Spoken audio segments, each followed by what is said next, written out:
دیکھیے نفاق کی اس حقیقت کو جاننے کے بعد اس دور میں نفاق کس میں آ سکتا ہے، یہ غور کرنے کی بات ہے۔ ہم ویسے جذبات میں آ کر کہہ دیتے ہیں کہ ہم مسلمان جو ہے منافق ہیں، نہیں، منافق نہیں ہے۔ مسلمانوں کی اکثریت جو ہے وہ غافلین پر مشتمل ہے، انہیں صحیح شعور نہیں ہے، انہیں معلوم نہیں ہے کہ ان کے فرائض کیا ہیں، انہیں ان کے علماء نے بتایا ہی نہیں ہے، غضوف ایمان کے اندر مبتلا ہے۔ منافق صرف وہ ہوں گے، نوٹ کر لیجیے اچھی طرح، جو اقامت دین کی کسی جد و جہد میں شریک ہو جائے اور وہ پوری بات کو سمجھ کر کہ ہاں جب غلبہ باطل ہے تو اس باطل کے خلاف جد و جہد اور جہاد کرنا میرا فرض عین ہے، اور اس فرض عین کو ادا کرنے کے لیے وہ کسی جماعت کا دامن تھامتا ہے، اس میں شامل ہوتا ہے، آگے بڑھتا ہے۔ لیکن پھر جب آزمائشیں آتی ہیں، سب سے بڑی آزمائش یہ سب و طاعت، امیر حکم دے رہا ہے اور آپ کو ماننا ہے، اور ظاہر بات ہے کہ انسان پر گراں گزرتی ہے یہ بات، یہ امیر کون ہے؟ یہ بھی تو انسان ہے ہم جیسا، میں اس کی بات کیوں مانوں؟ میں اس سے زیادہ سمجھدار ہوں، زیادہ فہیم ہوں۔ یہ جو پھر آزمائشیں آتی ہیں، یا پھر کہا جاتا ہے یہ کرو فلاں وقت نکلو، اور وہی کام جو ہے میری دکان کے اوپر جو ہے زیادہ کاروبار کا وقت ہے، اور یہاں کہاں جا رہا نکلو۔ تو یہ جب اس وجہ سے پیچھے ہٹنا شروع ہوگا انسان،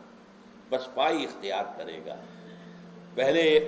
مرحلے پر تسلیم کر لے گا اپنی خامی کو، دوسرے مرحلے پر جھوٹا بہانہ بنائے گا،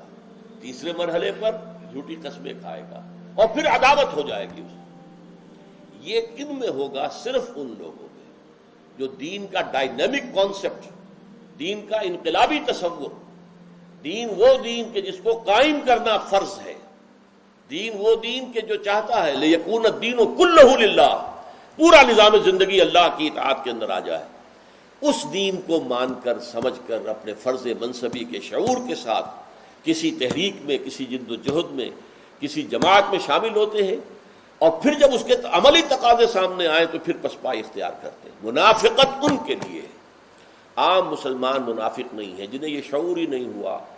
جن کو سمجھ میں نہیں آیا کہ یہ بھی کوئی فرض ہے، جنہیں یہ تو معلوم ہے کہ نماز فرض ہے لیکن اقامت دین کی جد و جہد کی فرضیت انہیں پتہ ہی نہیں۔ جہاد تو جنگ کو کہتے ہیں، تو جنگ تو فوج نے کرنی ہے، ہم کون؟ جہاد و قتال سے بالکل اپنے آپ کو بری سمجھ لینا، یہ ہے عام مسلمانوں کا معاملہ۔ تو ان کے اندر فسق ہے، فجور ہے، اور ضعف ایمان ہے، بے عملی ہے، گناہوں کی زندگی، سب کچھ ہے، نفاق نہیں ہے۔ نفاق کی میں نے آپ کو بتا دیا کہ آج کے دور میں شکل صرف ان لوگوں کے ساتھ ہے، لہذا ڈرنا چاہیے ان لوگوں کو جو کسی ایسی جد و جہد میں شریک ہوں۔